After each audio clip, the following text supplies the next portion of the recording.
Welcome to the In Shape Fitness Show. I'm Coach Kim. Today's podcast is called Reversing the U.S. Lifespan Decline. It's kind of a negative topic, but I am tweaking my book this week, having received some edits. I'm working on getting a book published called Darwin on the Treadmill. I've been talking about it for several months, and in one of the chapters, I write about blue zones, and I was fascinated with this concept that I read. It's been a couple of years now, actually, since I read about blue zones and saw some documentaries from National Geographic about areas in the world where people naturally live longer and better, right? They're not slaves to the gym. They're not on diets. They don't take a ton of drugs. They are simply better in terms of the way that they manage the quality of their lives every day. They are outside a lot. Their social circles and bonds are really strong. They don't eat a ton of processed food, and their stress levels tend to be lower, and their lives tend to be longer. Now, on average, this, again, it's just in a couple of places around the world. Only one city in the United States was identified as one. It's called Loma Linda. It's in California. And the average is about 10 years longer than the corresponding nation's lifespan. But what I'm talking about today, it's something that I've just recently added to this chapter, is a statistic that I read about how in the United States our average lifespan is declining. Who could believe that? And pay really few people probably pay that close of attention to it, but who could believe that in the 2000s, in 2019, I think the data is now at least a year old, but in the last several years that our lifespan could actually be going down with all of the technological advances, all of the attention to pharmaceutical technologies and pharmaceutical solutions to issues related to infections, to issues related to really significantly impacting diseases like cancer and heart disease. All of the medical devices and the amount of money that we spend on the medical industry, we are actually experiencing a decline in average lifespan. And, you know, we're still hovering in the 70s and 80s for men and women. Men tend to live a little bit shorter lives than women do, but the decline has been a couple of years overall, and it varies from state to state, and I'm going to talk about that in just a couple of minutes as well. But the significance largely is to significant lifestyle changes, or lifestyle conditions rather, like the opioid crisis and like diabetes and heart disease that continues to take more and more lives in various parts of our country. So we're going to talk a little bit about everything that I always revert back to is how the decisions that you make on a daily basis can affect the bigger picture in your life, and you've got to zoom way out to find some relevance to the significance of the headline here, which is that the lifespans in the United States are starting to decrease. We are at the point now where our kids could live shorter lives than we live as adults, and even adults now. In my 40s, my parents could be living longer lives than the people in my own generation, and I'm part of Generation X. But as we continue to live the way that we're living, we run the risk of serving up lives for our children that will actually be worse off and therefore shorter than our own lives. And that to me is just astounding. But zooming all the way out to look at it and find the relevance to it is important.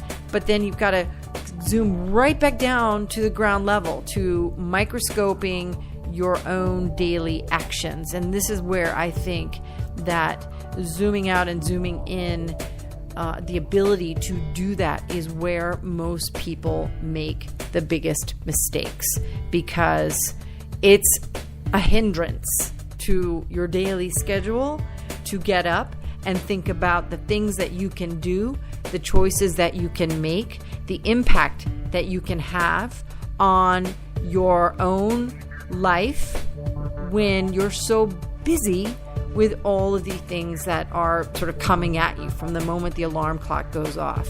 And that is the basis of everything that I do with my company, with InShape Fitness, and with the book that I just am just trying to sort of edit and get to a publisher. It's called Darwin on the Treadmill. By the way, if you are listening to this and you are a publisher or you have access to publishers, I am on the market at this point now that I got an editor to take a look at the book for me, and I've got some changes that I've been making, and I'm really excited to get this thing out on the market, because it is not a how-to about exercise. It's really how to not, or a compilation of stories about the people that touched my life in terms of helping me understand exercise, movement, and health on a regular basis, and that shaped the way that our company has approached, me and my company have approached the exercise programming that we develop for people that we work with. And you see that as I go through podcasts, particularly on the AM Muscle Maintenance podcast channel through our website, and on iHeartRadio, there's the AM Muscle Maintenance channel of mostly podcast workouts. And sometimes I give examples, and I'll talk a little bit about some of those today here on the InShape Fitness Show podcasts, where you have everything that you need. You don't need equipment. You don't need a cardio machine. You don't even need weights. You just need to understand the basics in terms of your posture, in terms of your ability to move your body about all of its joints and in multiple dimensions of movement. And it's got to be done every day. So we'll talk about that as we proceed. But I did want to talk a little bit about the lifespan of human beings, and how I am just stunned to know that, we're living shorter lives. We're not living more. The quality of our lives is diminishing as well for a lot of people. It's harder and harder to make a living, and therefore be able to afford the luxury of consumer-based exercise in some ways. There are lots of big box gyms now that are pretty inexpensive, but let's face it, people aren't going. You know that. I know that. Even the people that run these companies know that. In fact, they rely on that. They don't want you to come to the gym. They want you to pay the membership fee. Now, if you pay the membership fee and you go, guess what happens? You wear down their equipment, and that's costly for them. If all the people that bought the memberships actually went to the gym as much as the experts know you need to exercise, the gym companies would be bankrupt. Actually, a lot of them are bankrupt in many, many ways. The industry's entire model is based on one that is in the red, because it is so expensive to run these giant facilities. The equipment always needs maintenance. The staffing levels are the requirements are high. The carbon footprint, the whole other area of fitness that I haven't even written about yet. I'd like to write a whole book just about the sustainability of the fitness industry in terms of the environment. Oh my gosh. Do we really need 100,000 square foot big box facilities for movement when we have our beautiful earth where we could be in nature and do what we need to do to stay healthy for ourselves without killing other animals and affecting the resources that are so desperately needed to save our planet? So again, I want to talk about the National Geographic study. I was just reading it earlier today specifically regarding the different states in the United States and the comparison to other countries around the world in terms of what average lifespans are. And we didn't break this out in genders.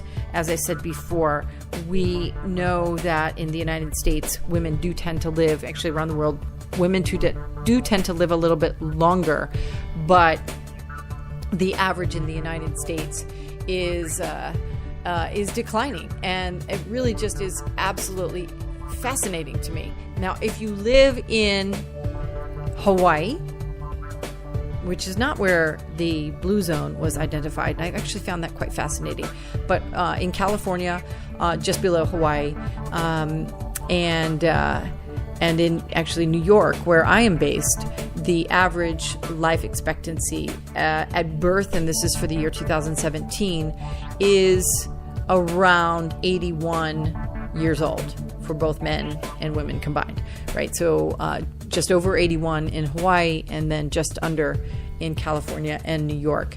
Minnesota, Connecticut, and New Jersey, Colorado, Massachusetts, Vermont, and Washington State are next in line, though Colorado, Massachusetts, Vermont, and Washington dip just slightly under that 80-year mark.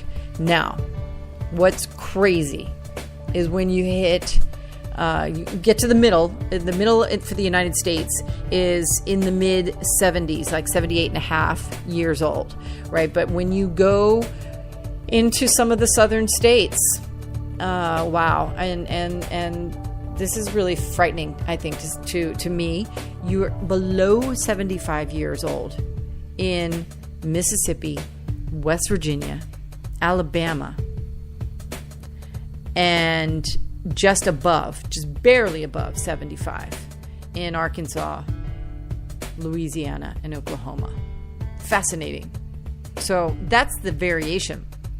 Literally, it's 5 years variation in terms of the life expectancies in some of the healthiest states, if you will, versus the unhealthiest states. Now, what is happening in these poles of health?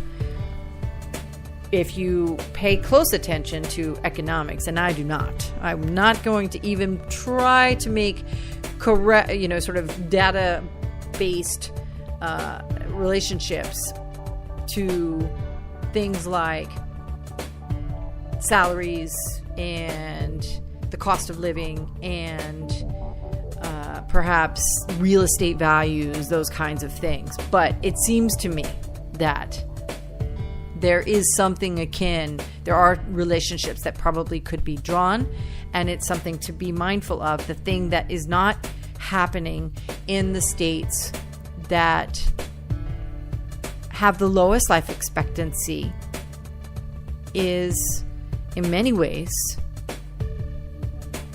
activity, natural activity, and probably exercise, sort of manufactured activities, willful-based, consumer-based exercise. And, I went to undergrad in Colorado, one of the states that's sort of labeled as at the top there, one of the healthiest.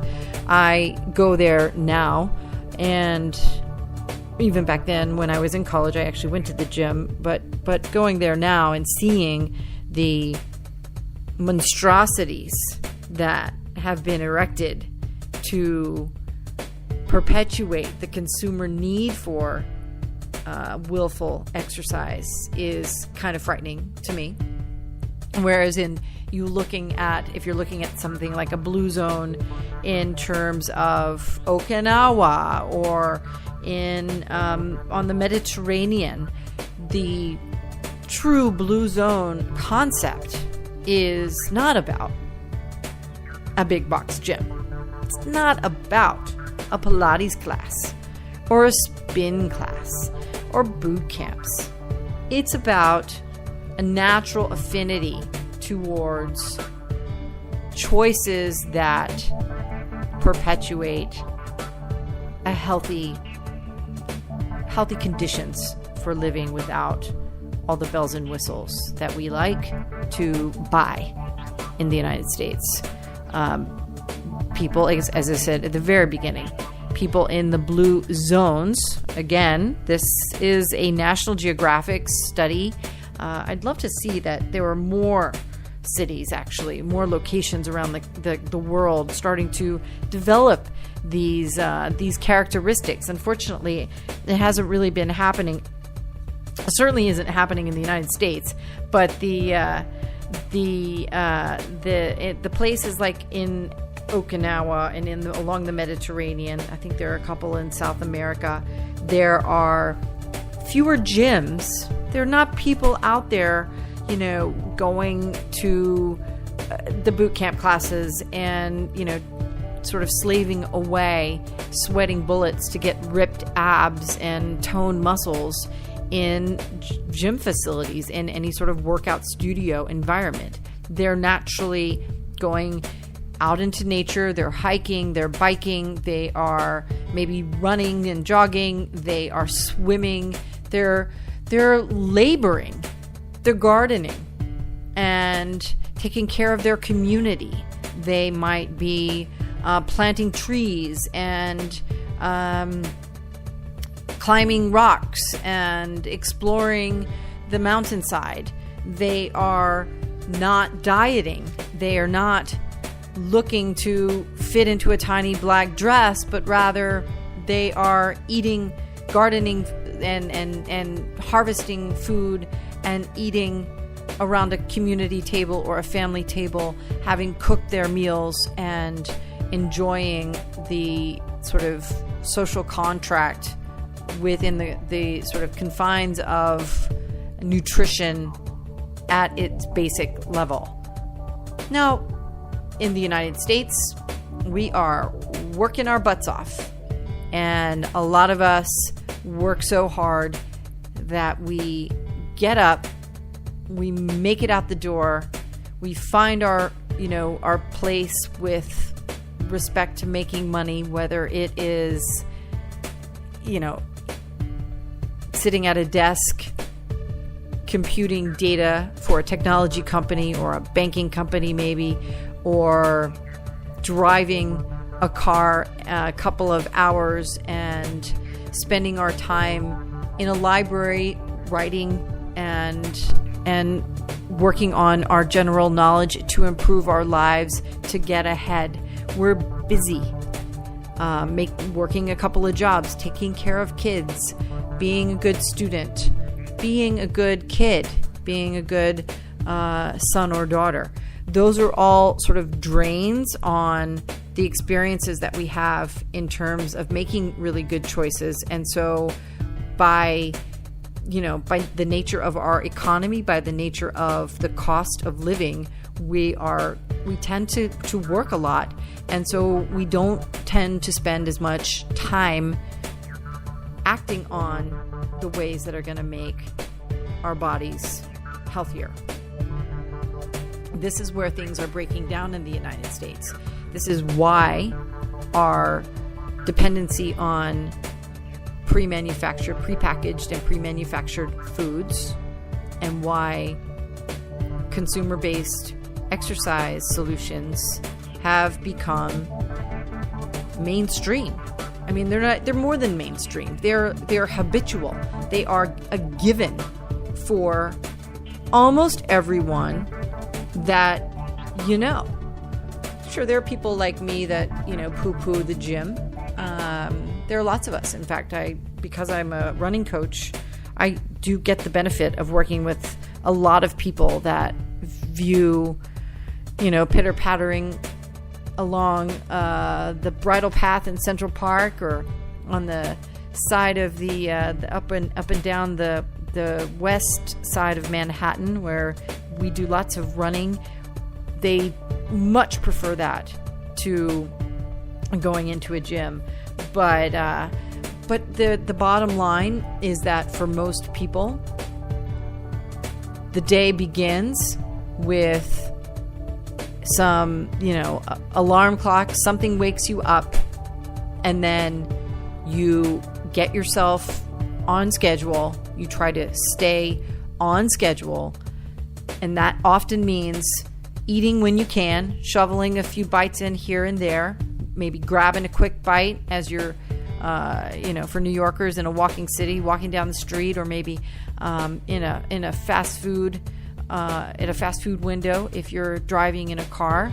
And then if you can fit it in, you might go to the gym.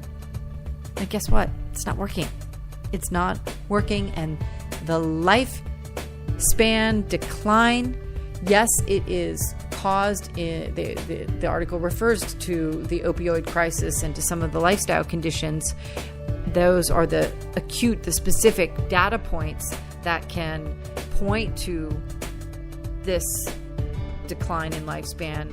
But we are making the choices that lead to these conditions. And again, you look at the big picture, the zoom out from that, nationwide sort of statistical level. Hopefully it's not something that you can just live with. Hopefully it is shocking to you. I'm appalled at the humanity, the lack of wherewithal to move progressively towards better lives, not go backwards. It's amazing to me. And I'm in this business because I want to help people. So I think the tricky part is zooming back down, as I said before. It's that transition from being, sort of shocked and angered by how the future doesn't really look so great if we don't make a change. But the action is what happens every single day in your life. It's not setting a goal to work out twice a week in a gym. You're not going to do that. It's what you can do every single day. In the book that I have, again, if you are a publisher and you're able to help me, please let me know. I've been working on this for a couple of years, and I'm really excited to, I'm sitting here looking at the first edit, and then I got a bunch of changes that I needed to make to it. And one of the things that I write about, and because I wanted to do little stories in this book, and the stories that I wrote about in some of the beginning chapters relate to the Queen of England and the Queen of Mary Queen of Scots, Queen Elizabeth I and Mary Queen of Scots. And I've done a podcast about this as well. And their lives I just find really fascinating because they were cousins and they were both women leaders at the same time in the 16th century. And they were both really well known for their physical fitness, their beauty, but also their physical fitness and strength. They're both equestrians. They were both bow hunters, crossbows and bows and arrow. They hunted and rode horses, not side saddled, like sort of prim and proper kind of fancy girly riding, but they rode hard to the behest of people around them because, as royals, their deaths would have been quite traumatic for their countries. But where their lives diverged was a function of one imprisoning the other. And when it came down to the specifics of Queen Mary's decline, it was about the loss of her fitness. It was about not being able, as Elizabeth continued to do well into her 60s, to take her exercise every day. And I have my air quotes when I say the word take, because I find that also just a fascinating concept. They talked about it. In fact, Darwin also talked about it. The book is called Darwin on the Treadmill because I write about Darwin's experience with riding a tortoise, and he used the term take his exercise. The queens took their exercise every day, mostly on horseback, but they were also hikers and affluent classes of individuals would do that. They take their exercise. Now, you may think of it that way. You could call it that way, taking exercise. When you go to the gym, you take your exercise at the gym. But the difference is that we've been told to exercise a couple times a week for benefits, medical and lifestyle benefits, when in fact taking one's exercise as one did back in previous centuries, they talked about it on a daily basis. We can't necessarily take our exercise every day. What we have to do is weave our exercise into the day. It takes us so much more time to pick up what we're doing. And for most people, it would be getting in a car with a change of clothes, going to a check-in desk, swiping a membership card, putting on the right clothes, putting on the right shoes, walking into the right spot, figuring out what to do, and then doing it, and then doing all those other things in reverse to go back to regular life. For most people, that time commitment is not possible. So, taking exercise a couple times a week is futile as a concept. We have to weave it into everyday life. Now, just a couple of quick things for you to think about as you move forward with the rest of your day. Everything is exercise when you make it active and stimulating for your body. Yeah, you need to get your heart rate up. You don't need to get your heart rate up and keep it up for super long periods of time, a la a cardio machine. Yes, you do need to elevate your heart rate because your heart is a muscle. It needs to be exercised in order for the function of the heart, for the oxygenated blood, and then to circulate through your body and then go back through your lungs to filter out the carbon dioxide, which obviously you breathe out. I'm sure everyone knows at this point, you breathe in oxygen, you breathe out carbon dioxide. So all that being said, the things that relate to working the various major muscles, your flexibility, your balance, your ability to do certain types of things in your life, like carrying your kids and being able to climb stairs and descend stairs, to be able to pick something up off the floor when you drop it without hurting yourself. Simple things.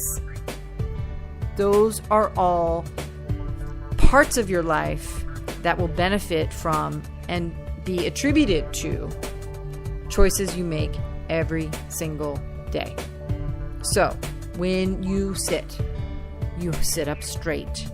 You breathe deeply in through your nose and out through your mouth in order to activate your diaphragm and activate the deepest part of your lung tissue so that your metabolism stays moving and progressive throughout your day.